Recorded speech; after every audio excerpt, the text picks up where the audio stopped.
How long can you actually survive if your vital organs were completely removed?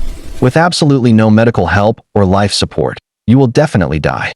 But the timeline is shocking. First, the brain. If your brain is removed, you will die immediately.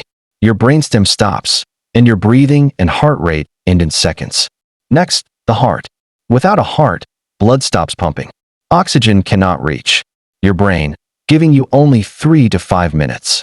Then the lungs. Without lungs, no oxygen enters your blood, and carbon dioxide poisons your system.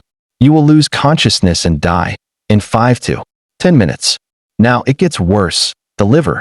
There is no machine that can fully replace all of the liver's functions.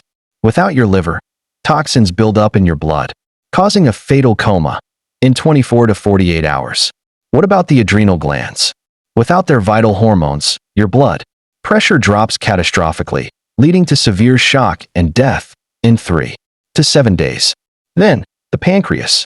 Without insulin, your blood sugar spikes, causing your blood to become dangerously acidic. You will die in 1 to 2 weeks. Finally, the kidneys. If both are removed, waste and fluid will poison your bloodstream, causing cardiac arrest in 1 to 2 weeks. Which of these organs' survival times did you already know beforehand?